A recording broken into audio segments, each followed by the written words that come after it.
The dusty road leading to the Parker family farm was quiet that afternoon. The fields stretched endlessly under the golden sun, swaying in the breeze, and only the sound of cicadas filled the air. It seemed peaceful. Too peaceful to imagine the storm that was about to unfold. On the porch sat Emily Parker, a quiet young woman with sunburnt skin from long days of work, her eyes distant as she sharpened an old pocket knife. Beside her was her younger brother, Daniel, a lanky teenager who was often the target of town bullies. Emily had returned home just 6 months earlier after serving in the Navy. No one in the town knew the full story of her past. They saw her as the quiet farm girl who had left years ago. And when she came back, she barely spoke about where she had been. What they didn't know was that she had been one of the most disciplined, battle-hardened women in the Navy SEALs. Trained in survival, combat and resilience. But here, on the farm, she wanted nothing more than peace. She wanted to care for her brother, tend the land and keep her head low. Daniel, however, wasn't as invisible. At school, a group of boys from town had made him their target. They mocked his worn-out clothes, his quiet demeanor, and the fact that he lived on an old farm instead of in the suburbs. To them, Daniel was weak, easy prey. But that day, they decided to bring their cruelty right up the dirt road to the Parker farm. Emily noticed them first. The sound of engines tearing up the gravel road. A beat-up truck and 2 motorcycles came speeding toward the property, kicking up clouds of dust. She narrowed her eyes, immediately sensing trouble. Daniel froze when he recognized them. It was the same group of boys who had shoved him into lockers and cornered him in the cafeteria. His hands trembled as they climbed out of the truck, laughing and jeering. Well, one of them sneered, the little farm boy and his sister. What's it like living out here in the middle of nowhere with the pigs? Daniel stepped back, his heart pounding. But Emily stood calmly, her face unreadable. She didn't want violence. She didn't want to be the soldier she used to be. But the boys kept advancing. Another one grabbed Daniel's backpack off the porch, shaking it upside down so his schoolbooks spilled across the dirt. They laughed cruelly as Daniel scrambled to pick them up. Emily's jaw tightened. She had learned to control her emotions in far worse situations, but seeing her brother humiliated stirred something deep inside her. "Put it back," she said quietly. The boys turned to her. "Or what?" One of them smirked. "You gonna call Daddy?"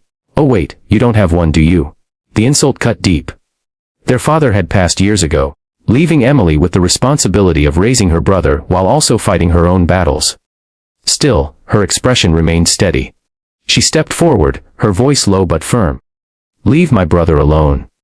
But instead of listening, one of the bullies shoved Daniel hard enough to knock him to the ground. That was the moment something inside Emily snapped. She had promised herself she would never use her training again unless it was absolutely necessary. But no one was allowed to hurt her brother. The first boy lunged toward Daniel again. But before he could take another step, Emily moved. She was a blur of precision and power. She caught his arm, twisted it behind his back, and had him face down in the dirt in less than 2 seconds. The other bullies froze, stunned at how fast it happened. "What the?" one of them stammered. Emily's calm eyes met theirs. "You don't want to do this." But they didn't listen. They thought she was just a farm girl who had gotten lucky. 2 of them rushed at her together. That was their biggest mistake. Emily sidestepped the first one, sweeping his legs out from under him, and used his momentum to send him sprawling into the dust. The second one came swinging wildly, but she ducked smoothly and landed a strike to his midsection that sent him gasping for air. Within moments, the bullies who had terrorized Daniel for months were lying on the ground, groaning, clutching their ribs and bruises. Emily hadn't gone too far. She knew how to hold back. Her strikes were controlled, her movements exact. She didn't want to destroy them, only to teach them a lesson. Silence fell over the farmyard. Even the cicadas seemed to pause. Daniel stood frozen, his mouth open in shock. He had never seen his sister like this. Powerful, unshakable, almost terrifying. Emily knelt beside the first boy she had pinned down and whispered so only he could hear. "I've been trained to fight wars. Don't ever make me fight children." The boy's eyes widened in fear, and he nodded rapidly. One by one, they scrambled to their truck and bikes, still coughing and limping. As they sped off, the dust cloud rose again, but this time, it carried with it the end of their cruelty. They would never come near the Parker farm again. Daniel finally found his voice. "Emily, how did you do that?"